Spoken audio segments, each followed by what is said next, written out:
The chandeliers in the Ashford estate glittered like frozen stars, but the silence in the drawing room was colder than the Atlantic wind rattling the tall French windows. Mariela Kincaid's cousins had just received yachts the size of small cathedrals, beachfront villas in 3 countries, and shares in a hotel empire that spanned 2 oceans. Then her name was called. The lawyer walked slowly across the marble floor, reached into his coat, and placed 2 crumpled $1 bills into her trembling palm. "Your grandfather asked me to tell you," he said quietly, "that this is exactly what you are worth to this family." The laughter that followed was so loud it rattled the crystal decanters on the sideboard. But what none of those laughing heirs realized, what not a single one of them could possibly have imagined, was that the old shipping magnate had spent the last decade of his life building the most elaborate trap the coastal elite had ever seen. And those 2 wrinkled dollar bills were the detonator. Before we jump back in, tell us where you're tuning in from, and if this story touches you, make sure you're subscribed, because tomorrow, I've saved something extra special for you. In the next few minutes, you will discover why those $2 bills were worth more than every yacht, villa, and hotel in that drawing room combined. You'll see how, in less than 48 hours, Mariela's cousins received foreclosure notices on the very mansions they had just inherited, how every lock on every property quietly stopped recognizing their fingerprints, and how a woman they had spat on in front of 100 guests walked back through those same gates as the rightful owner of an empire they never even knew existed. If you love seeing cruelty dismantled by quiet intelligence, if you believe that karma keeps a perfect ledger, hit that subscribe button right now. On this channel, we tell the stories that remind the world that the people who mock others are usually the ones digging their own graves with golden shovels. Smash that like button so this story reaches someone who needs to remember that being underestimated is not a weakness. It is the sharpest weapon a patient soul can carry. Because what Mariela Kincaid inherited that afternoon was not just a coastal estate. It was the proof that her grandfather had seen every single one of them for exactly who they were. The reading of Alistair Kincaid's was not a somber occasion. It was a party. His 3 grandchildren, Sebastian, Corbin, and Vivian, had spent the 3 weeks since his funeral transforming the Ashford estate from a place of mourning into a stage for their own coronation. The great drawing room, with its view of the cliffs and the churning gray Atlantic beyond, had been decked out with floral arrangements imported from Amsterdam. A string quartet played quietly in the corner. Waiters in white gloves circulated with trays of oysters and champagne flutes. And a professional photographer moved through the room like a shark, capturing the kind of candid shots the cousins would later upload to their social media accounts with captions about legacy, bloodline, and generational wealth. Mariela Kincaid sat alone on a small upholstered bench near the tall windows, where the light was weakest and the guests rarely looked. She was 36 years old, dressed in a plain black dress she had bought years ago for her mother's funeral, and she wore no jewelry except for a small brass compass on a leather cord, a gift her grandfather had pressed in her hand on her 30th birthday. With a whisper she had never forgotten. Some people follow maps. She had quit her job as a naval architect at a firm in Seattle within a month. She had packed 2 suitcases and a box of her father's old books and moved into a small suite in the east wing of the Ashford estate, where she had lived for the next 9 years. I don't care what it says. Possession is 9/10 of whatever. She has 30 minutes to pack a bag and be off the property, or I'm calling security. He turned to Mariela, his smile cold and delighted. "You heard me, cousin. 30 minutes. Take your $2 and your ugly little compass and get out of my house." Mariela looked at Mr. Brandt. The old lawyer's face was stone. He gave her the smallest nod, not of agreement, but of something else. Of patience, perhaps. Of wait. She turned and walked out of the drawing room on legs that felt like driftwood. Upstairs, in the small East Wing suite where she had lived for 9 years, she did not cry. Not yet. She took one framed photograph from her nightstand, a picture of her and her grandfather on his 87th birthday, both of them laughing over a chessboard with a half-finished game between them. She slipped it into a canvas tote bag along with her father's old copy of 2 years before the mast and the compass her grandfather had given her. Everything else, The clothes, the books, the 9 years of accumulated life. She left exactly where it was. When she came back downstairs 17 minutes later, Sebastian was waiting in the foyer with a black plastic garbage bag in his hand. "Here," he said, tossing at her feet, "in case you have more than $2 worth of stuff." She stepped over the bag without looking at him and walked out through the tall front doors of the Ashford estate. A cold rain had started falling, the kind of thin, needling rain that comes off the North Atlantic in late October and soaks through everything in minutes. Mariela walked down the long gravel drive toward the iron gates, the wine stain spreading dark across her chest, her tote bag slung over one shoulder, 2 wrinkled dollar bills still clenched in her fist. When she reached the gate, she finally allowed herself to stop. She turned and looked back at the mansion where she had lived and loved and read to an old man in his final years. And she watched through the lit windows as her cousins raised their glasses again and again, toasting each other, toasting their futures, toasting the end of her. She opened her hand and looked at the $2 bills. They were old, older than she'd first noticed. Series 1957. Her grandfather had collected them for years. And across the white space on the face of each bill, in ink so fine she almost missed it in the rain, she saw that something had been written by hand. On the first bill, one word, true. On the second bill, one word, north. True north. A compass bearing. A sailor's most important reading. The one direction that never lies.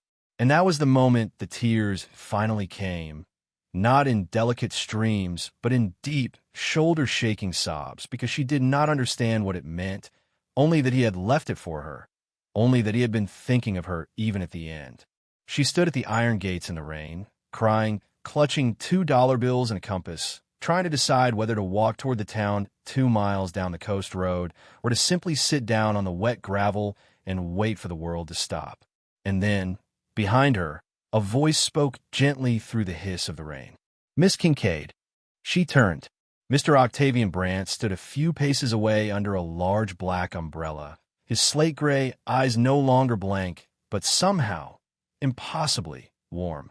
"Your grandfather," he said, "never in his entire life gave anyone charity. He gave him coordinates." He extended the umbrella over her head. "Please, there's a car waiting. There is somewhere you need to see tonight, and it cannot wait until morning."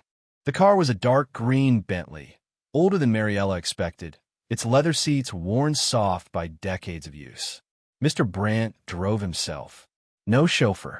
The heater hummed, and a towel had been laid across the passenger seat in anticipation of her wet clothes. He handed her a thermos of hot tea without a word. For the first 20 minutes, Mariela could not speak. She simply watched the rain streak across the windshield and tried to breathe past the tightness in her chest. "I don't understand," she finally whispered. "Why would he do this to me? I loved him. I thought he loved me." "He did," Mr. Brandt said. His voice was so certain it almost hurt. "More than you know, more than anyone in that drawing room was capable of comprehending. Then why the humiliation? Why the $2? Why send me out in the rain with a garbage bag?" "Because your grandfather, Miss Kincaid, was a chess player, and he was the best chess player I have ever known. Tell me, how would he describe a good opening move?" Mariela closed her eyes. She could hear Alistair's voice so clearly it made her throat ache. "The best opening, little star, is the one your opponent mistakes for a blunder." She opened her eyes. "He used to say the best move looks like a mistake to everyone except the person making it." Mr. Brandt smiled for the first time she had ever seen. "Then you already understand more than you realize. Your cousins believe they have just one. That is because they can only see the board directly in front of them. Your grandfather was playing a game that stretched across 40 years and 3 continents. And tonight, the middle game begins." "Middle game?" She laughed, a small, wet, broken laugh. "I was thrown out of my home with $2. "You were thrown out?" Mr. Brandt agreed. "Your home is somewhere else entirely." They drove north along the coast highway for almost 3 hours. The rain eased to a mist, then stopped altogether as they climbed into higher country, and a bone-white moon pushed through the clouds. Mariela watched cliffs drop away to her right, the Atlantic glinting far below like hammered pewter. She had lived on this coast for 9 years and had never driven this particular road. At last, Mr. Brant slowed and turned off the highway onto an unmarked gravel track that cut through a dense stand of spruce and pine. A small weathered sign nailed to a tree read, "Simply private," and "No trespassing." They drove another 15 minutes through the trees, the branches scraping the Bentley's sides before the forest opened. Mariela gasped. Ahead of them, perched on a broad headland above the sea, stood a sprawling coastal estate unlike anything she had ever seen. It was not the ostentatious glass-and-steel architecture of her grandfather's public properties. This was something older, quieter, more beautiful. A long main house of weathered gray stone and cedar shingle, with tall chimneys and slate roofs. 2 wings stretched out to either side, and between them a broad terrace opened directly onto a view of the Atlantic, a view so vast it seemed to curve with the horizon itself. Lanterns burned along the garden paths. Below the terrace, Mariela could see the dark shape of a private cove, and within it, a stone boathouse and a wooden dock reaching out into the moon-silvered water. "Where are we?" she whispered. "This," Mr. Brant said, "is Cape Halvora. It does not appear on any navigational chart. It does not appear in any public record of Kincaid holdings. It has never been photographed, never been described in any interview, never been mentioned in any of the hundreds of profiles written about your grandfather during his lifetime." He turned off the engine. He purchased this land 42 years ago under the name of a dormant trust. He built the house with his own architects and a crew that signed lifetime non-disclosure agreements. He has been maintaining it in complete secrecy ever since, waiting. Waiting for what? For the right heir. For you. Mariela shook her head slowly, unable to process the words. "This cannot be mine. None of this can be mine. I was given $2. Look at them again." She uncurled her fingers. The 2 bills were still damp in her palm. "True. North. A compass bearing," Mr. Brant said gently. "The only direction, your grandfather used to say, that cannot be bought, sold, or stolen. He left you a reading, Miss Kincaid. Now you must follow it." He opened his door and stepped out into the cold, clean air. Mariela followed on unsteady legs, the wine still stiff on her dress, her canvas tote bag clutched against her chest. The tall front doors of the main house opened before they reached the steps. A woman stood framed in the warm light of the entryway, somewhere in her 60s, tall and slim, with close-cropped iron-gray hair and the weather-creased face of someone who had spent most of her life near the sea. She wore a simple navy sweater and wool trousers, and her eyes, when they found Mariela, filled with tears that she did not try to hide. "Oh, my dear girl," she said, pressing one hand to her mouth. "You look so much like your father." Mariela felt something shift inside her chest, as though a rope that had been straining for 9 years had finally been allowed to slacken. "My name is Inga Solberg," the woman said.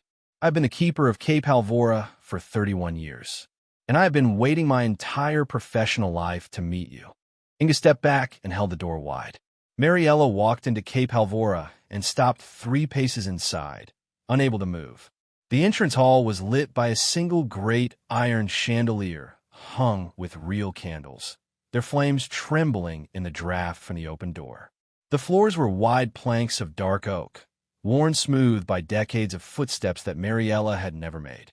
A driftwood staircase curved up to the 2nd floor, and along the walls hung paintings of ships, not the gleaming modern container vessels of her grandfather's public empire, but old schooners, Nova Scotia fishing boats, a whaler caught in ice off Greenland.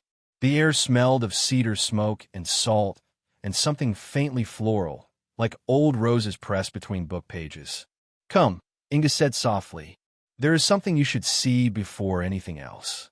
She led Mariela through a wide, arched doorway into what could only be called a library, though the word felt too small for the room. 3 stories of books rose up the walls, connected by a spiral iron staircase and a rolling ladder on brass rails. A fire burned in a stone hearth large enough to stand in. Leather armchairs were gathered in small islands of lamplight, and a long reading table ran down the center of the room beneath a row of green-shaded lamps. But Mariela did not see any of it at first, because the entire far wall, every inch of it, was covered in photographs of her. Hundreds of them, framed in simple dark wood, arranged without pattern but with obvious care. Mariela, at 4 years old, on her father's shoulders at a beach in Maine.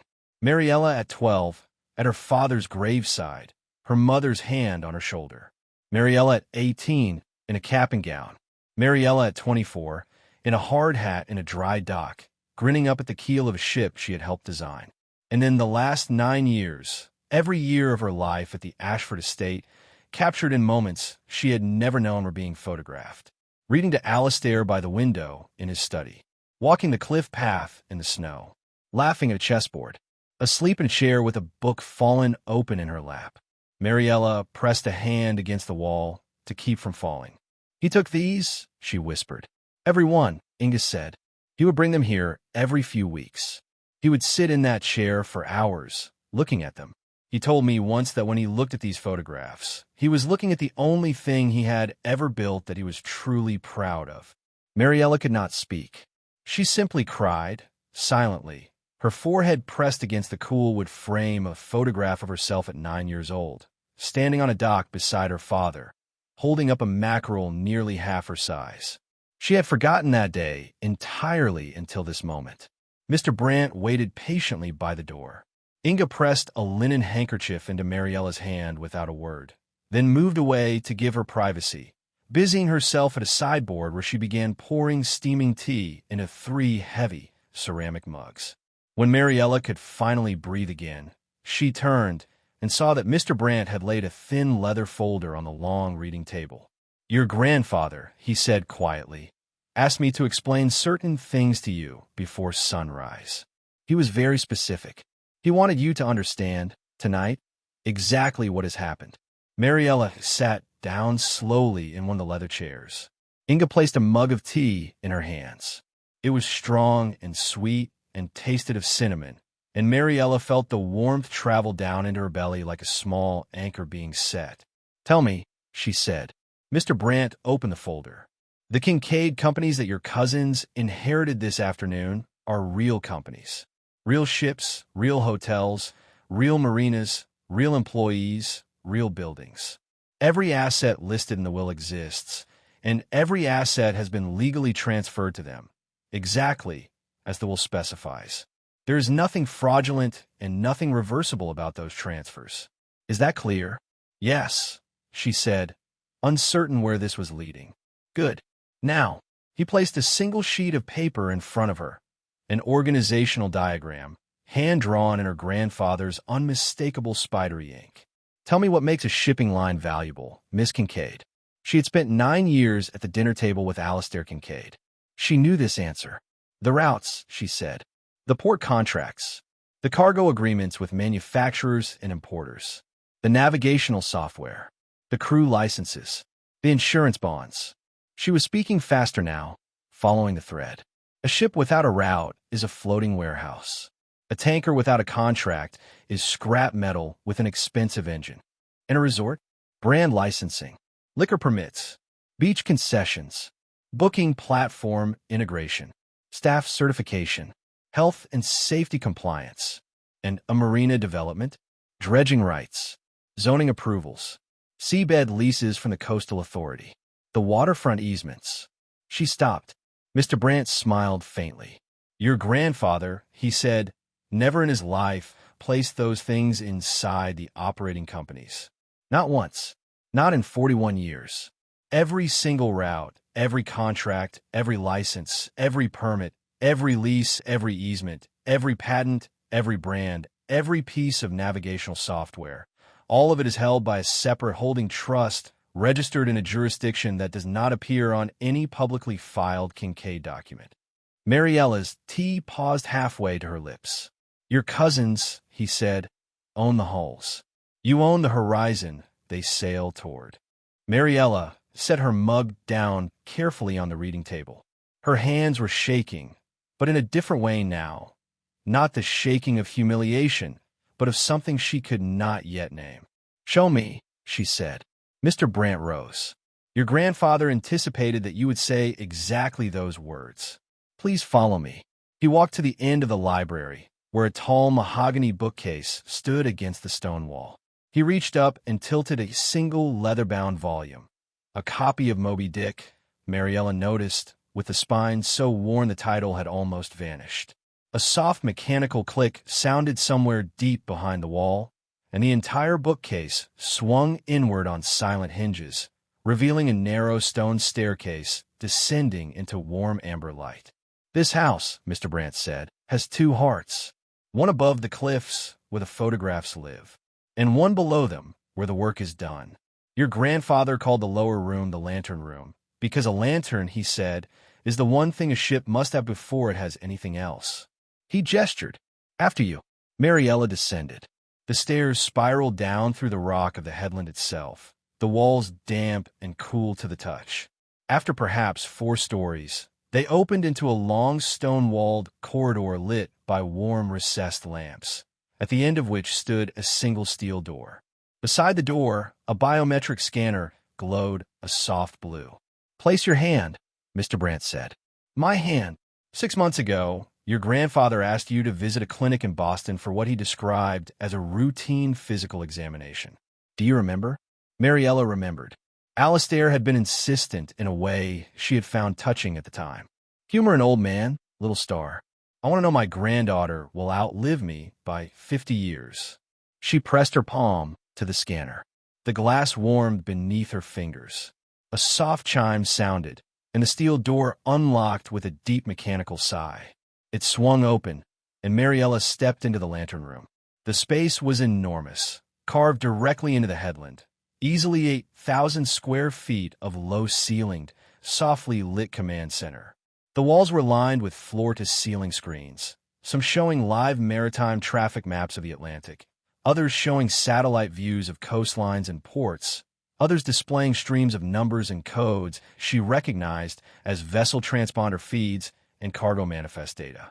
A long central console ran down the middle of the room, studded with workstations, and at the far end a circular table held a 3-dimensional holographic projection of the entire North Atlantic shipping network, glowing softly in pale blue light.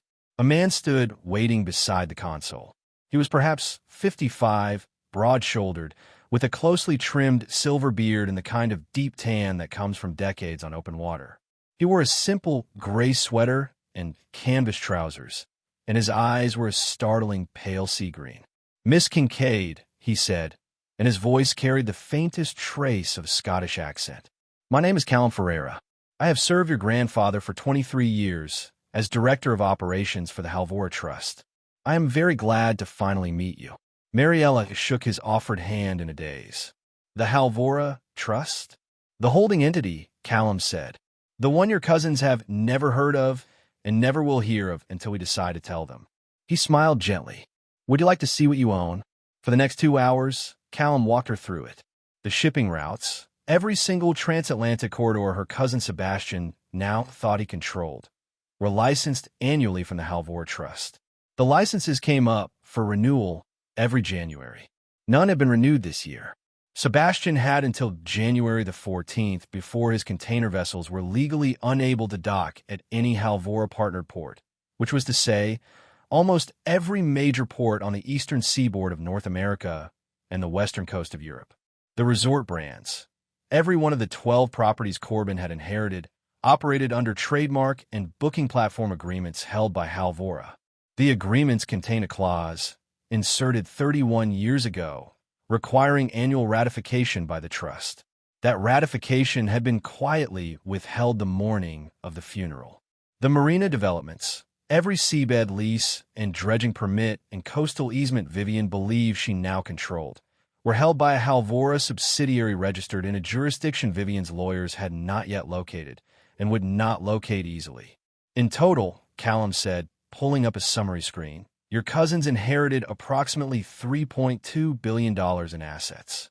Those assets, without the operational infrastructure held by this trust, will generate losses of roughly $41 million per month in standing costs alone. Crew wages, dock fees, resort payrolls, maintenance contracts, insurance premiums, How long can they survive? Sebastian's ships will begin being turned away from ports within 90 days. Corbin's resorts cannot legally take bookings after the current quarter closes in 6 weeks. Vivian's developments cannot begin any new construction or collect any new rents without easements she does not own. Callum folded his arms. Without intervention, they will be insolvent by spring. Mariela walked slowly toward the holographic projection in the center of the room. The blue shipping lanes glowed and pulsed. Living things, each one a route her grandfather had spent a lifetime negotiating. She reached out, and her fingers passed through light. "He gave me all of this," she whispered. "No," Mr. Brandt said quietly from behind her. "He gave you the responsibility for all of this. There's a difference, and he trusted you to know it." Mariela stood for a long time in the glow of that holographic sea. She thought of her father, drowned off a cold Canadian coast when she was 11, who had walked away from all of this because he had sensed, perhaps, that it was a weight rather than a gift. She thought of her grandfather, alone in this room night after night, building a trap so patient it had taken 40 years to close. And she thought of her cousins, still laughing in the drawing room back at Ashford, toasting their victory over a ghost who had already beaten them before they were born. "I need to sleep," she said finally, "and then I need to learn." Inga had prepared a suite on the second floor of the main house, a corner room with tall windows that faced directly out over the cove, a driftwood bed made up with heavy linen sheets, and a small writing desk on which sat a leather-bound journal and a fountain pen. On the pillow lay a simple folded note in her grandfather's handwriting. "Little star, sleep. The horizon will still be there in the morning, and so will I, in every room of this house." Hey, Mariela read it 3 times. Then she placed her $2 bills inside the journal, laid the compass on the nightstand, and slept for the first time in 3 weeks without dreams. Preparing and narrating this story took us a lot of time. So if you're enjoying it, subscribe to our channel. It means a lot to us. Now back to the story. The next morning, she began her education. She rose before dawn. She drank strong black coffee on the terrace, watching the sun climb out of the Atlantic. Then she descended into the lantern room, and she did not come out again until the stars returned. For the first week, Callum Ferreira walked her through the shipping operations. Mariela had been a naval architect. She understood hulls and displacement and fuel efficiency. What she did not know was how a route was negotiated, how a port partnership was structured, how a bill of lading moved through customs in 12 different regulatory regimes. She learned quickly. By the end of the second week, she was asking Callum questions he had to stop and think about.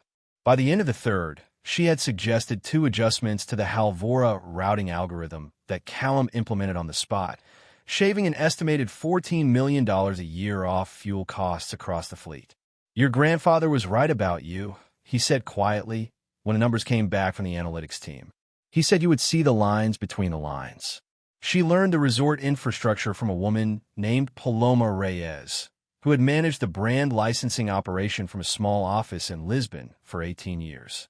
She learned the marina developments from a tall, taciturn engineer named Henrik, who had overseen every coastal project in the portfolio since before Mariela was born. She learned the legal architecture from Mr. Brand himself, sitting across from him in the library at night while the fire cracked and popped, him quizzing her on clause structure and truss mechanics the way Alistair had once quizzed her on knights and bishops. She realized slowly, being handed the keys to a cathedral. And her grandfather had spent a decade making sure the keys would fit no other hand. Meanwhile, the news from Ashford was exactly as Callum had predicted.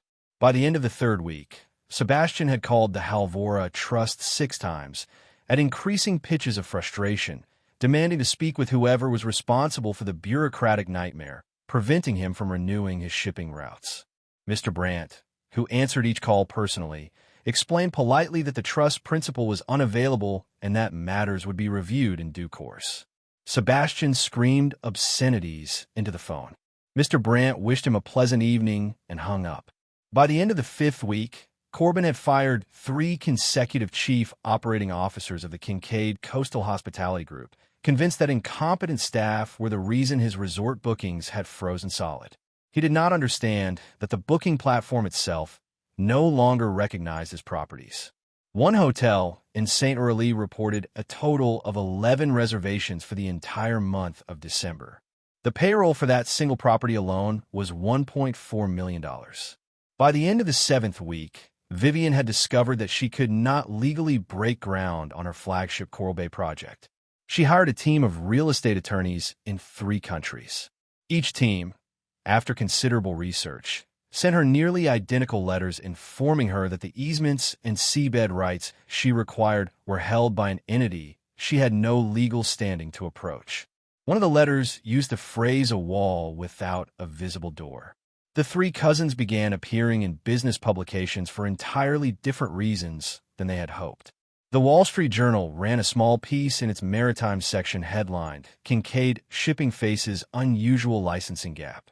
A hotel trade magazine asked, "What's happening at Kincaid Coastal?"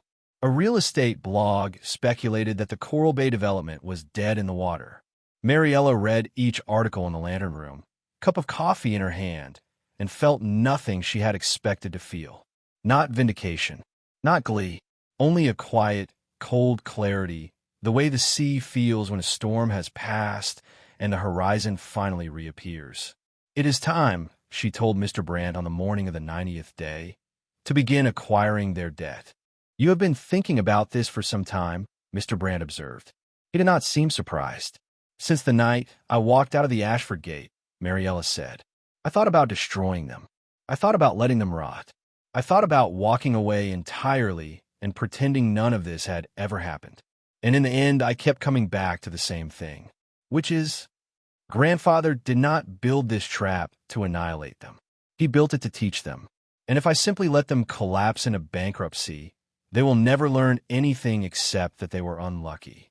I want them to understand, in full detail, what happened and why. I want them to sit across a table from the person they humiliated and understand that every choice they made put them in that chair. And then I want them to have to make a choice of their own." Mr. Brandt nodded slowly. "And the debt is the leverage that gets them to the table."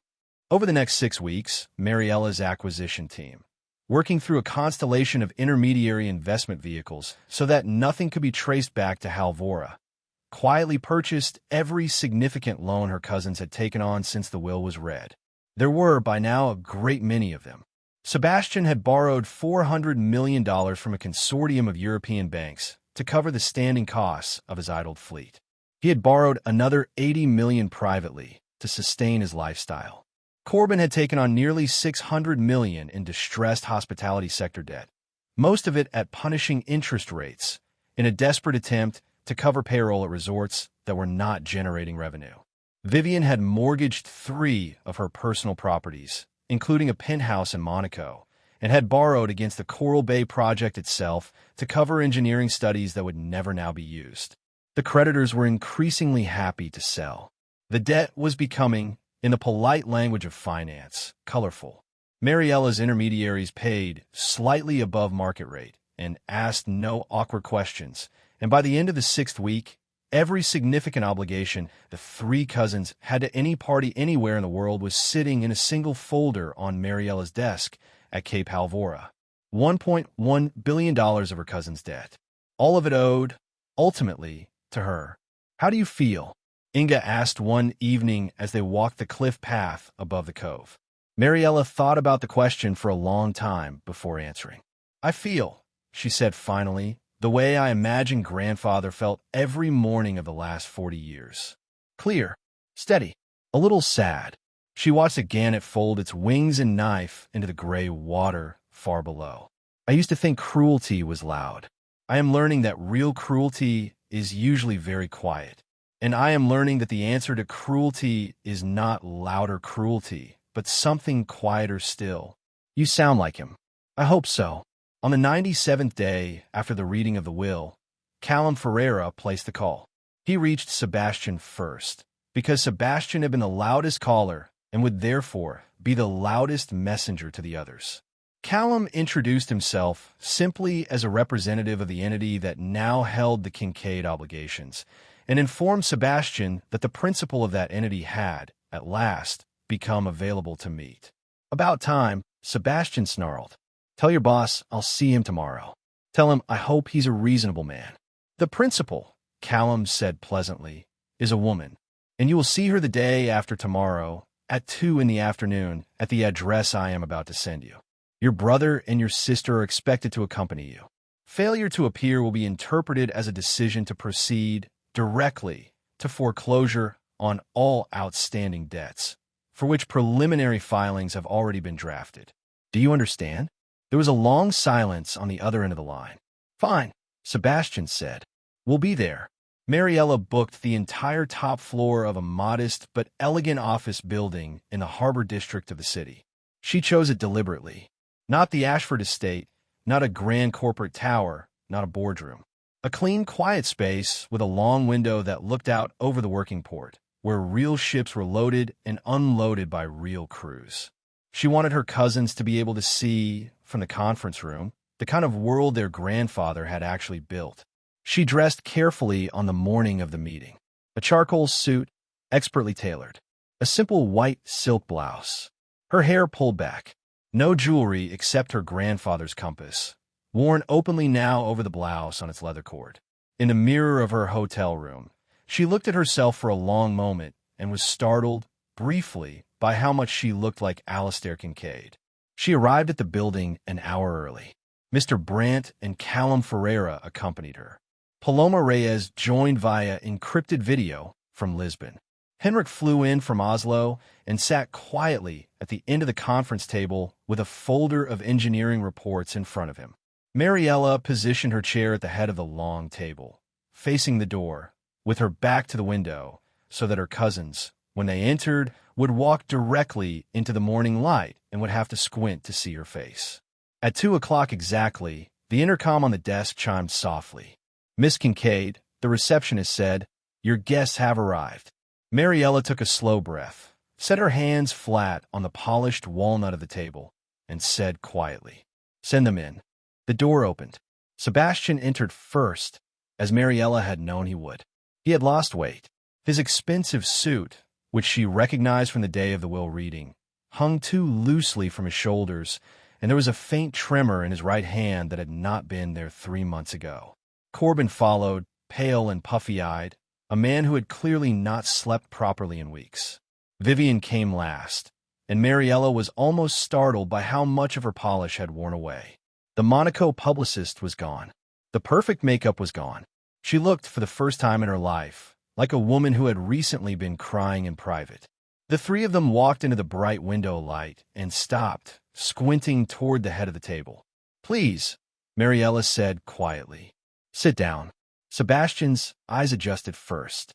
The color drained from his face so quickly it was almost medical. "No," he said. Corbin's mouth opened. No sound came out. Vivian made a small, wounded noise, grabbed the back of the nearest chair, and sat down hard. "You?" Sebastian finally managed. "Me," Mariela said. She did not raise her voice. She did not smile. She simply sat with her hands folded in front of her, the compass resting quietly against the white silk of her blouse, and let the silence stretch until it became unbearable for them. "This is a joke," Sebastian said at last. "This is some kind of stunt. You can't have. Sit down, Sebastian." He sat. He did not mean to. His legs simply stopped holding him. Mariela turned her eyes to each of them in turn. Not with triumph, not even with anger, with something steadier, the patient, attentive gaze of someone looking at a problem she had finally decided to solve. "I'm going to explain to you," she said, "exactly what happened. I'm going to do it once, and I'm going to do it clearly, because I want there to be no confusion after today about where you stand and why. Mr. Brandt and Mr. Ferreira will answer any technical questions. I will answer the rest." She paused. "Is that acceptable?" None of them spoke. "I'll take that as yes." She activated the screen on the wall behind her. A clean organizational diagram appeared. The same diagram her grandfather had drawn in spidery ink 40 years ago, updated and expanded across the decades, but essentially unchanged in its central logic. "Sebastian," she said, "you inherited the Kincaid Atlantic shipping line. Real ships, real crews, real fuel bills. What you did not inherit are the port access agreements, the route licenses, the navigational software, or the customs partnerships that allow those ships to earn money. Those have always been held by a separate trust. That trust did not renew your licenses in January. That is why your vessels are being turned away at port. That is why no shipper will sign a contract with you. It is not incompetence at your end. It is the absence of infrastructure you never owned. Sebastian was gripping the edge of the table, so hard his knuckles had gone white. Corbin, she continued, you inherited 12 resort buildings. You did not inherit the brand licenses, the booking platform integrations, the liquor permits, or the staff certification frameworks that allow those buildings to function as resorts. Those are held by the same trust. Ratification was withheld the morning of the funeral. Your hotels are, legally speaking, very expensive, empty structures. Corbin pressed a hand over his mouth. Vivian, you inherited residential waterfront properties.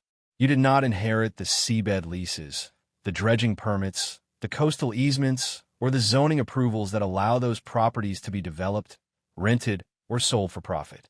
Those are held by the same trust. Vivian's tears were silent and steady.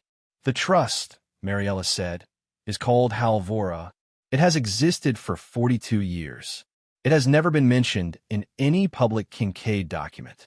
It owns every valuable thing that makes the Kincaid empire function.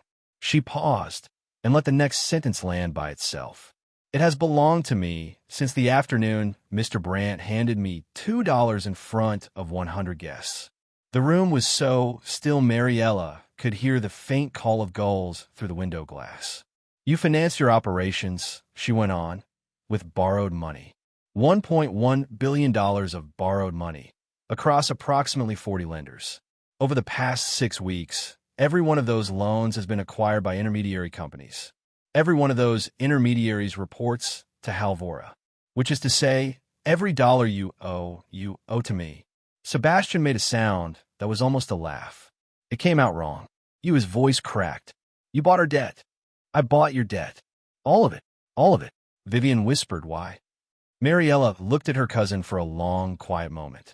Because, she said, I needed you to be sitting in this chair, listening to me, unable to walk away. I did not buy your debt to punish you. I bought your debt to ensure that you would finally have to hear me. She reached beneath the table and produced 3 slim envelopes. She slid one across the walnut to each of them. Those are formal demand notices, she said. Full repayment of all outstanding obligations within 30 days. Failing payment, foreclosure proceedings will begin on every asset you own. Personal, corporate, inherited, acquired. Everything. Sebastian's hands shook as he picked up his envelope. However, Mariela said quietly, there is another option, and I would like you to listen to it very carefully. Mariela reached into the leather folder beside her and withdrew 3 $1 bills. She laid them side by side on the walnut table, precisely spaced, and turned them so that her cousins could read what was written across each one in small dark ink. On the first, hull. On the second, sail. On the third, anchor. Grandfather left me $2, she said. True. North. A heading. I'm leaving each of you $1. And I am offering each of you, in exchange for that dollar, every worthless asset you currently own, every ship, every resort, every marina, every piece of paper that has your names on it. $1, Sebastian, for the Atlantic Shipping Line. $1, Corbin, for the Coastal Hospitality Group. $1, Vivian, for the Marina Developments portfolio. The same price, precisely, that grandfather valued my presence at in front of 100 guests. Sebastian's face went a color Mariela had not previously seen on a living human. This is revenge, he hissed. No, Mariela said. Revenge would be letting you drown. This is a transaction. You sell me the empty shells. Halvora absorbs the debt. You walk out of this room owing nothing and owning nothing. You keep your clothes, your cars, your personal savings, whatever you have left. You are not bankrupt. You are simply not rich anymore. Corbin looked up. And if we refuse, then the demand notices in front of you proceed as drafted. In 30 days, foreclosure begins. You lose the shells and everything you personally own. Your cars, your apartments, the jewelry on your hands, the clothes in your closets. Everything leverageable will be leveraged. You will not be poor. You will be considerably below poor. You will owe, collectively, approximately $900 million after liquidation, and that debt will follow you for the rest of your lives. You can't, Vivian whispered. I can. I have the standing, the documentation, and the legal team. Mr. Brandt has already filed the preliminary paperwork in 3 jurisdictions. One phone call from me tomorrow morning, and it begins. She folded her hands again. But I'm not asking for that phone call to be necessary. I am asking for 3 signatures. And I am offering you a third option beyond the first 2, which I will explain only if all 3 of you sign. Sebastian's jaw was working. A third option? Yes. What is it? I will tell you, Mariela said, when the $3 bills in front of you are in my hand, and the 3 envelopes are signed. Not before. You will have to trust that I am a better person than you have ever been to me. Which, given the history between us, should not be a difficult calculation. The silence that followed was the longest of Mariela's life. Vivian moved first. She picked up her pen with a trembling hand and, without rereading a single clause, signed her name across the bottom of the sale agreement. She slid the dollar bill marked anchor across the table to Mariela.